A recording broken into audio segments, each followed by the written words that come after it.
The Veterans Home of California at Yountville is the largest and oldest home for veterans in the United States. The home is picturesque, and the members are proud of their service to our nation, and they're proud to call the Veterans Home of California at Yountville their home. Now for a few moments, let's step through the lens of the camera and meet a proud member.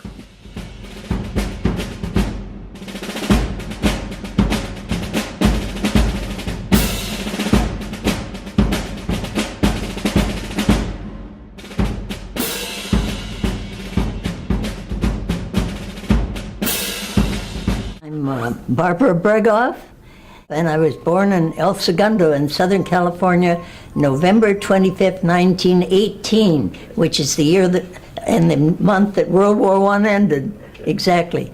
And when I was just still a baby, my father wanted to move up to Sebastopol and make a living raising apples. And that was a good choice, I think, in a way.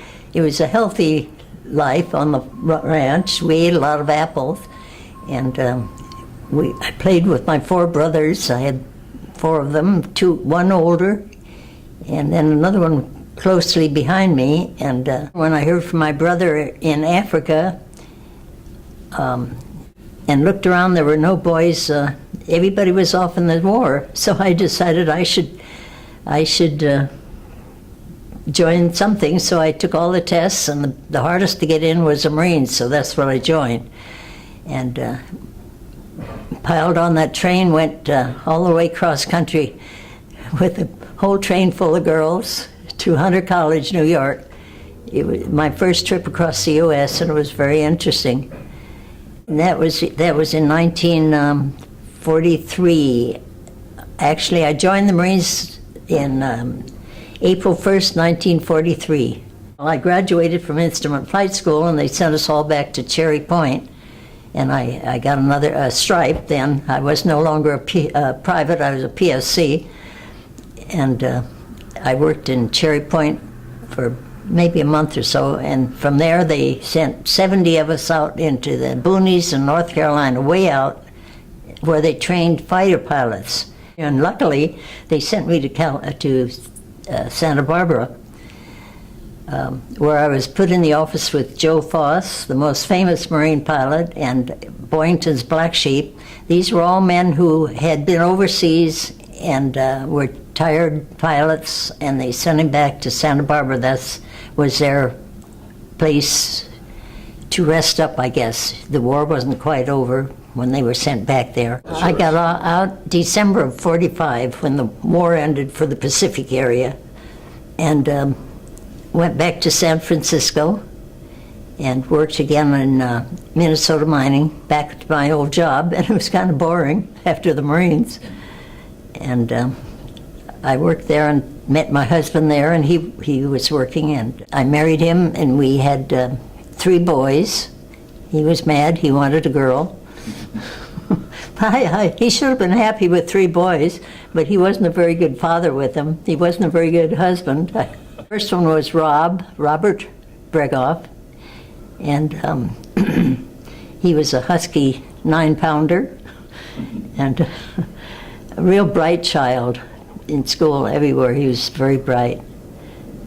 And when he was in kindergarten, they gave him a little book that they were going to teach the kids to read, and he picked it up and read it through and tossed it down. So they gave him a newspaper. They threw a newspaper in front of him, and he read that straight through.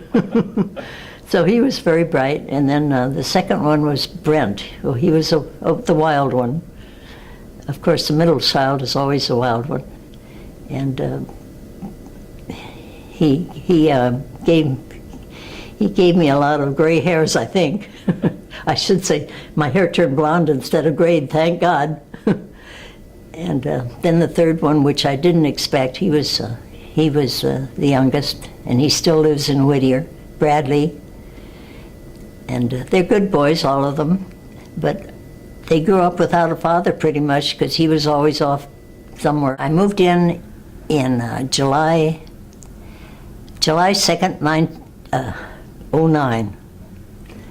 And a typical day. Well, I usually get up and go to breakfast by 7:30 in the morning, and most of the time, most of the breakfasts are good, especially when they have good fresh eggs and bacon.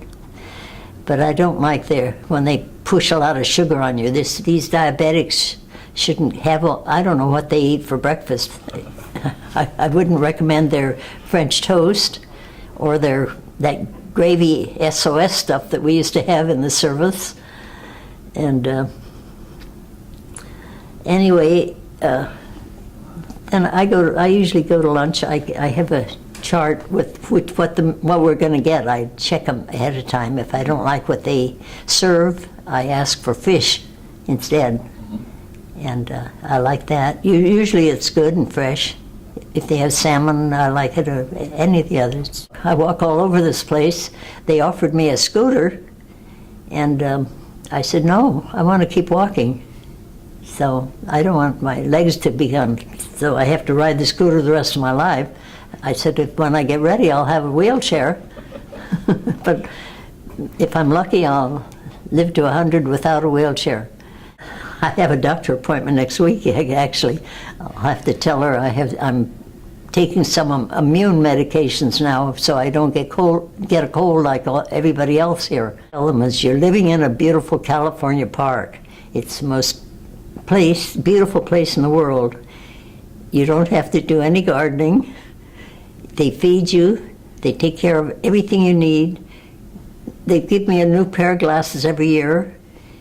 They take care of my hearing, if I need hearing aids, and everything. And they gave me a new knee. Everything is given to us. And actually, I don't pay much here. So I feel I'm the luckiest person in the world. I'm lucky to be here.